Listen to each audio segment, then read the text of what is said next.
పరిశుద్ధాత్మ దేవుడు 12 వరాలను ఇస్తాడు. ఆ 12 వరాల గురించిన ప్రస్తావన మీ కొరింథీయులకు రాసిన పత్రిక 12వ అధ్యాయంలో మీరు చూస్తారు. అయినను అందరి ప్రయోజనం కొరకు ప్రతి వానికి ఆత్మ ప్రత్యక్షత అనుగ్రహించబడుచున్నది. ఏలయనగా ఒకనికి ఆత్మ మూలంగా బుద్ధి వాక్యం.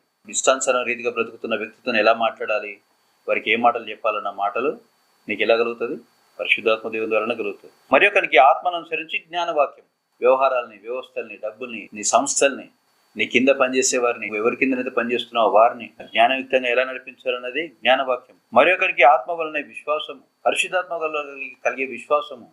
దీని ద్వారా కలిగే ముఖ్యమైన ప్రయోజనం ఏంటంటే, నీ కంటి ముందట నీకేది కనబడట్లేదో అవి కూడా ఉన్నాయనడానికి కావాల్సిన విశ్వాసాన్ని ఈ పరిశుద్ధాత్మ వల్ల కలిగే విశ్వాసం ద్వారానే మనం పొందుకుంటాం. ఉదాహరణకు నువ్వు ఒక సొంత ఇల్లు అడుగుతున్నావు, నీ దగ్గర డబ్బు లేదు, బ్యాంక్ లోన్ వస్తుందన్న గ్యారంటీ లేదు. అయినప్పటికీ దేవుడు నీకు ఇల్లు ఇచ్చాడని, నువ్వు అందులో గృహప్రవేశం చేసావని విశ్వసించడానికి కావాల్సిన విశ్వాసము ఈ పరిశుద్ధాత్మ ద్వారానే కలుగుతుంది. అలాగే కొందరు పెద్ద పెద్ద మినిస్ట్రీలు కట్టినట్టుగా దర్శనాలు చూస్తారు. ఓకేనా?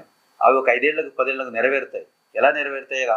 ఆ నెరవేరడానికి ముందే 5-10 ఏళ్ల ముందుకి కావాల్సిన విశ్వాసము ఎవరి ద్వారా దొరికింది? వాళ్ళకి పరిశుద్ధాత్మ ద్వారానే. అదొక వరం. ఆ తర్వాత ఆత్మ వలనే స్వస్థపరిచే వరం.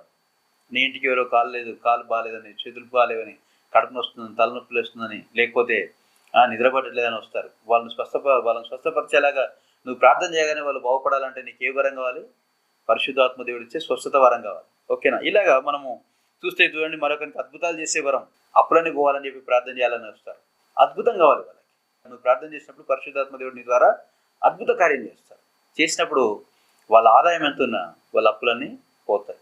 లేదా నడవదు అని చెప్పేసి లోకమంతా ఒకటే కూసిన వ్యాపారం కూడా నడుస్తుంది.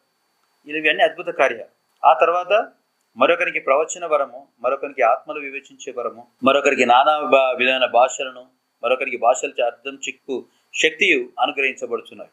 అయినను వీటన్నిటిని ఆత్మ ఒకడే తన చిత్తం చొప్పున ప్రతి వానికి ప్రత్యేకంగా పంచి ఇచ్చుచు కార్యసిద్ధి గల చేస్తున్నాడు. దేవుడు నీ ద్వారా ఏం చేయాలనుకుంటున్నాడో అది జరిగేలాగా నీలో ఏ క్షణానికి ఏ ఆత్మీయ వరము పనిచేయాలో నిర్ణయించేది ఈ పరిశుద్ధాత్మ దేవుడే, నీలో ఉండే పరిశుద్ధాత్మ దేవుడే.